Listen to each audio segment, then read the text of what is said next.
बिस्मिल्लाहिर्रहमानिर्रहीम। प्यारे दोस्तों, आज जो मेरा उन्वान है, मौजू है, वो है बाप।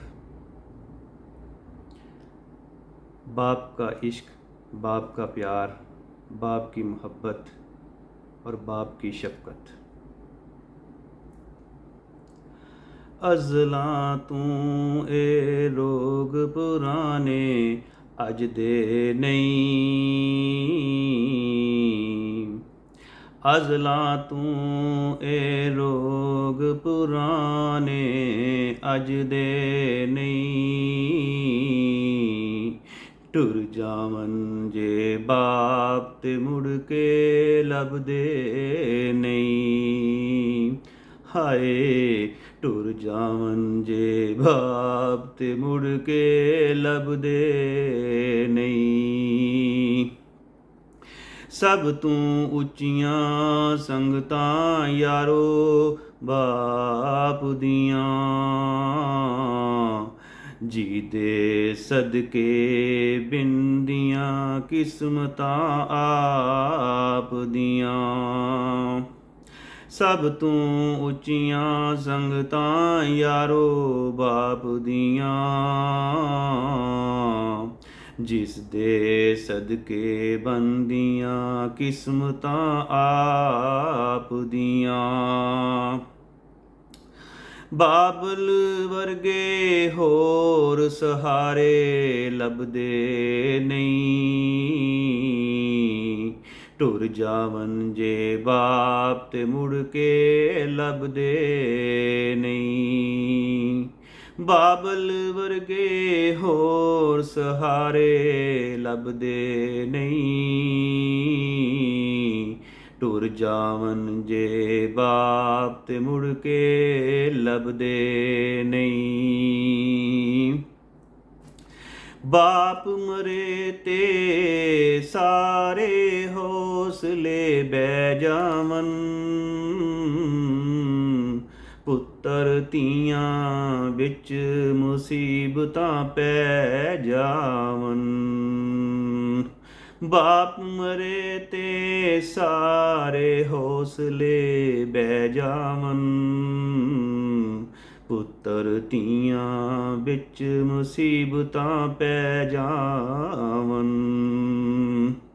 बाप मरे ते ਧੀਆਂ ਪੁੱਤਰ ਵਿੱਚ ਮੁਸੀਬਤਾਂ ਪੈ ਜਾਵਨ। ਲੋਕ ਪਰਾਏ ਕਦੀ ਵੀ ਨੇੜੇ ਲੱਗਦੇ ਨਹੀਂ।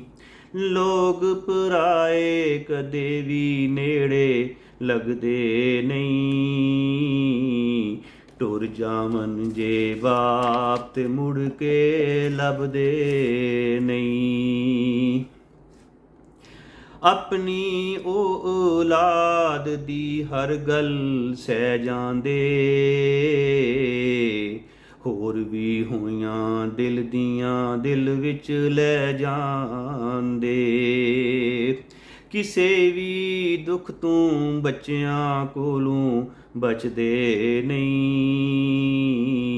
ਟੁਰ ਜਾਵਨ ਜੇ ਬਾਪ ਤੇ ਮੁੜ ਕੇ ਲੱਭਦੇ ਨਹੀਂ। ਹਾਏ ਟੁਰ ਜਾਵਨ ਜੇ ਬਾਪ ਤੇ ਮੁੜ ਕੇ ਲੱਭਦੇ ਨਹੀਂ। ਬਾਪ ਦੇ ਸਿਰ ਤੇ ਧੀਆਂ ਮੌਜਾਂ ਮਾਣਦੀਆਂ। ਬਾਪ ਮਰਨ ਤੇ ਭਾਬੀਆਂ ਵੀ ਨਹੀਂ ਜਾਣਦੀਆਂ। ਆਪਣੇ ਵੀਰ ਵੀ ਉਹਨਾਂ ਦੇ ਆਖੇ ਲੱਗਦੇ ਨਹੀਂ। ਟੁਰ ਜਾਵਨ ਜੇ ਬਾਪ ਤੇ ਮੁੜ ਕੇ ਲੱਭਦੇ ਨਹੀਂ। ਹਾਏ ਟੁਰ ਜਾਵਨ ਜੇ ਬਾਪ ਤੇ ਮੁੜ ਕੇ ਲੱਭਦੇ ਨਹੀਂ। ਬਾਪ ਮਰਨ ਤੇ ਵਿਹੜੇ ਸੂਨੇ ਹੋ ਜਾਂਦੇ। ਜਾਂਦੇ ਜਾਂਦੇ ਖੁੱਲੇ ਬੂਏ ਢੋ ਜਾਂਦੇ। ਕਦੇ ਕਿਸੇ ਨੂੰ ਬਾਪ ਗਵਾਚੇ ਲੱਭਦੇ ਨਹੀਂ। ਟੁਰ ਜਾਵਨ ਜੇ ਬਾਪ ਤੇ ਮੁੜ ਕੇ ਲੱਭਦੇ ਨਹੀਂ। ਹਾਏ ਟੁਰ ਜਾਵਨ ਜੇ ਬਾਪ ਤੇ ਮੁੜ ਕੇ ਲੱਭਦੇ ਨਹੀਂ। बाप अपनी औलाद के लिए क्या क्या नहीं करता, और एंड पे जब वो बूढ़ा होता है तो उसको क्या इसका नतीजा मिलता है।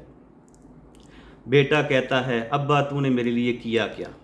क्या कहता है कि अब्बा तूने मेरे लिए किया क्या। ओ जालिम, सारा कुछ तो उसी ने ही किया है। ये हकीकत है मेरे भाई। अगर ये सब कुछ बाप ने नहीं किया तो और किसने किया। तेरी फीस किसने दी, तुझे मोटरसाइकिल और गाड़ी किसने लेके दी। तुझे रोज़ाना जेब खर्च कौन देता है, और तू कहता है कि अब्बा तूने मेरे लिए किया क्या। ऐ ओ बेशरम, तू था क्या। अगर तेरा बाप तुझे ना पढ़ाता लिखाता और तुझे किसी मज़दूर के साथ मज़दूरी पे लगा देता तो तू क्या कर सकता था। ये बाप ही है जो ना दिन की गर्मी देखता है और ना ही अपनी बीमारी। सिर्फ तेरा और तेरे बहन भाइयों का पेट पालने के लिए अपनी ज़िंदगी दांव पर लगा देता है ताकि तुम्हें कोई परेशानी ना हो। और तू कहता है कि अब्बा तूने मेरे लिए किया क्या है। मेरे भाई, ये बाप ही है जिसकी वजह से आज तू एक कामयाब डॉक्टर बनकर फिर रहा है, वकील बनकर फिर रहा है, एक प्रोफेसर साहब बनकर फिर रहा है। कदर करो अपने बाप की, अगर वो ज़िंदा है तो जी भर कर खिदमत करो और कमा लो जन्नत। और ये मत भूलो कि बाप ही जन्नत का दरवाज़ा है। अगर ये बंद हो गया तो आप किसी जगह के नहीं रहोगे। और अगर वो इस दुनिया से चले गए हैं तो उनके लिए सदका जारिया बनो, नेक अमाल करो, नमाज पढ़ो, उनके लिए दुआएं करो ताकि उनको कब्र में सुकून मिले। दुआ है कि अल्लाह ताला हमें अपने वालिदैन की ज़्यादा से ज़्यादा खिदमत करने की तौफीक अता फरमाए। आमीन सुम्मा आमीन। अस्सलामु अलैकुम वरहमतुल्लाहि वबरकातुहू।